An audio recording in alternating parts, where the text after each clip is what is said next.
ഓം നമോ നാരായണായ. ഹരിപ്രിയ അസ്ട്രോവിഷൻ ചാനലിലേക്ക് എല്ലാവർക്കും സ്വാഗതം. ആദ്യമായിട്ടാണ് നമ്മുടെ വീഡിയോ കാണുന്നതെങ്കിൽ സബ്സ്ക്രൈബ് ചെയ്യുവാനും ഷെയർ ചെയ്യുവാനും മറക്കരുത്. കൂടാതെ ജാതക സംബന്ധമായിട്ട് എന്തെങ്കിലും സംശയം തോന്നുന്ന പക്ഷം എൻ്റെ ഈ വാട്സപ്പ് നമ്പറിൽ ബന്ധപ്പെട്ടോളൂ. ഞാനിവിടെ പറയുന്നത് ചിത്തിര നക്ഷത്രത്തിൽ ജനിച്ചവരുടെ ജൂലൈ മാസത്തെ ഗുണദോഷ ഫലങ്ങളെക്കുറിച്ചാണ്. സംസാരപ്രിയരായിട്ടുള്ള ഈ ചിത്തിര നക്ഷത്രക്കാർ അവരുടെ ദൈനംദിന ജീവിതത്തിൽ പുതിയ പുതിയ കാര്യങ്ങളെക്കുറിച്ച് അറിയുവാനും അത് മനസ്സിലാക്കുവാനും ആഗ്രഹമുള്ളവരാണ്. കന്നിരാശിയിൽ 30 നാഴികയും തുലാം രാശിയിൽ 30 നാഴികയും കൂടിച്ചേരുന്ന നക്ഷത്രമാണ് ഈ ചിത്തിര നക്ഷത്രം. അതിൽ കന്നിരാശിയിൽ ജനിച്ച ചിത്തിര നക്ഷത്രക്കാർക്കാണെങ്കിൽ വളരെയധികം ശ്രദ്ധയോട് കൂടിയിട്ട് മുന്നോട്ട് പോയാൽ നിരവധിയായിട്ടുള്ള നേട്ടങ്ങൾക്ക് സാധ്യത കാണുന്ന സമയം കൂടിയാണ് ഈ ജൂലൈ മാസത്തിൽ.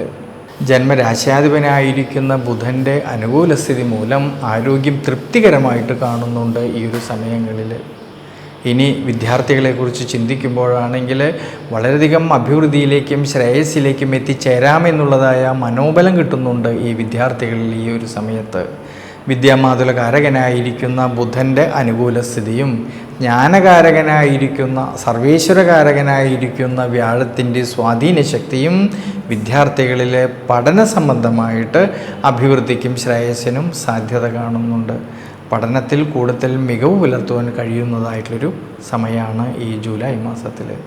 ഇനി തൊഴിൽപരമായിട്ട് നോക്കുമ്പോഴാണെങ്കിൽ നിവൃത്തിനാഥനും സുഖനാഥനുമായിരിക്കുന്നതായ വ്യാഴം 11ാം ഭാവമായിട്ടുള്ള ലാഭസ്ഥാനത്ത് ഉച്ചബലത്തോടു കൂടിയിട്ട് നിൽക്കുന്നത് കൊണ്ടും കർമാധിപതിയായിരിക്കുന്ന ബുധൻ കർമ്മസ്ഥാനത്തും ലാഭസ്ഥാനത്തും നിൽക്കുന്നത് കൊണ്ട് സ്വയം തൊഴിൽ ചെയ്യുന്നവരിൽ, ബിസിനസ് മേഖലകളിൽ പ്രവർത്തിക്കുന്നവരിൽ, ഔദ്യോഗിക മേഖലകളിൽ പ്രവർത്തിക്കുന്നവരിൽ കർമ്മപരമായിട്ട് ധാരാളമായിട്ടുള്ള നേട്ടങ്ങൾക്ക് സാധ്യത കാണുന്നുണ്ട്. അതുമൂലം സാമ്പത്തികപരമായിട്ടുള്ള ഭദ്രത കുറേയൊക്കെ മെച്ചപ്പെടുവാനും അനുകൂല സ്ഥിതി കാണുന്നുണ്ട്. വിശേഷിച്ച് കുടുംബത്തിലാണെങ്കിലും കുടുംബ ബന്ധങ്ങളിലാണെങ്കിലും സന്താനഭാവങ്ങളിലും എല്ലാം തന്നെ കൂടുതലായിട്ടുള്ള ആത്മബന്ധവും അതുവഴി മനസ്സന്തോഷത്തിനും സാധ്യത കാണുന്നുണ്ട്. എന്നാൽ ഭാര്യാഭർത്തൃ ബന്ധങ്ങളിലെ പരസ്പരം കാര്യങ്ങളെല്ലാം മനസ്സിലാക്കി കൊണ്ടുവേണം മുന്നോട്ട് പോകാനായിട്ട്. അഭിപ്രായ ഭിന്നതകളോ മനോവിഷമതകളോ വരാതെ ശ്രദ്ധിക്കണം. 7ാം ഭാവത്തിൽ നിൽക്കുന്നതായ ശനീശ്വരൻ്റെ സാന്നിധ്യം അഭിപ്രായ ഭിന്നത വരാതെ പ്രത്യേകം ശ്രദ്ധിക്കണം ഈ ഒരു സമയങ്ങളിൽ. അതുകൊണ്ട് കന്നിരാശിയിൽ ജനിച്ച ചിത്തിര നക്ഷത്രക്കാർ ഈ ഒരു സമയത്ത് ശനീശ്വര പ്രീതികരമായിട്ടുള്ള വഴിപാടുകൾ ചെയ്ത് പ്രാർത്ഥിക്കുന്നത് വളരെ വളരെ നല്ലതാണ്.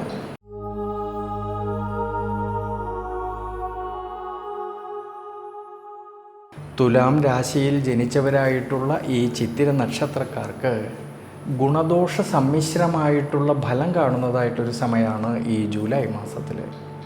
ജന്മരാശിയുടെ അധിപനായിരിക്കുന്ന ശുക്രനാണെങ്കിൽ അനുകൂലമായിട്ടുള്ളൊരു സ്ഥിതിവിശേഷം കാണുന്നുണ്ടെങ്കിലും ഈ ഒരു സമയത്ത് രോഗസ്ഥാനമായിട്ടുള്ള 6ാം ഭാവത്തിൽ നിൽക്കുന്നതായ ശനീശ്വരൻ്റെ ദൃഷ്ടി ദുരിതസ്ഥാനമായിട്ടുള്ള 12ാം ഭാവത്തേക്ക് വരുന്നത് കൊണ്ട്, അഷ്ടമത്തിലാണെങ്കിൽ ചൊവ്വ നിൽക്കുന്നത് കൊണ്ട് ആരോഗ്യപരിപാലനത്തിൽ, ജീവിത അനുഷ്ഠാനങ്ങളിൽ ഈ ഒരു സമയങ്ങളിൽ വളരെയധികം ശ്രദ്ധിക്കണം.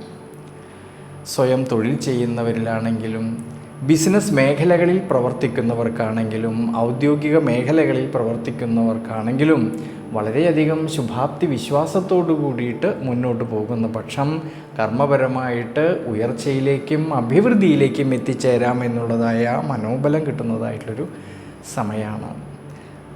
കൂടാതെ നിവൃത്തിനാഥനായിട്ടുള്ള ചൊവ്വയ്ക്ക് ഈ ഒരു സമയങ്ങളിൽ അഷ്ടമഭാവസ്ഥിതി വരുന്നതുകൊണ്ട് കർമ്മസംബന്ധമായിട്ട് പുതിയ പുതിയ തീരുമാനങ്ങൾ എടുത്ത് പ്രവർത്തിക്കുമ്പോഴും വളരെയധികം ശ്രദ്ധിക്കണം ഈ ഒരു സമയങ്ങളിൽ. വിദ്യാർത്ഥികൾക്കാണെങ്കിൽ വളരെ അനുകൂലമായിട്ടുള്ളൊരു സമയമാണ്. കുടുംബത്തിലാണെങ്കിലും കുടുംബ ബന്ധങ്ങളിലാണെങ്കിലും അസ്വാരസ്യങ്ങൾ വരാതെ, തർക്കങ്ങൾ വരാതെ, മനോവിഷമതകൾ വരാതെ വളരെ ശ്രദ്ധിക്കണം ഈ ജൂലൈ മാസത്തിൽ. ധനപരമായിട്ടാണെങ്കിൽ ഉയർച്ചയ്ക്കും അഭിവൃദ്ധിക്കുമെല്ലാം സാധ്യത കാണുന്നുണ്ട് ഈ ഒരു സമയങ്ങളിൽ. അതുകൊണ്ട് തുലാം രാശിയിൽ ജനിച്ച ചിത്തിര നക്ഷത്രക്കാർ ഈ ഒരു സമയത്ത് വിശേഷിച്ച് വിഷ്ണു ക്ഷേത്രത്തിൽ ഭഗവാൻ അഷ്ടോത്തര മന്ത്രം കൊണ്ട് അർച്ചന ചെയ്തു പ്രാർത്ഥിക്കുന്നത് വളരെ നല്ലതാണ്.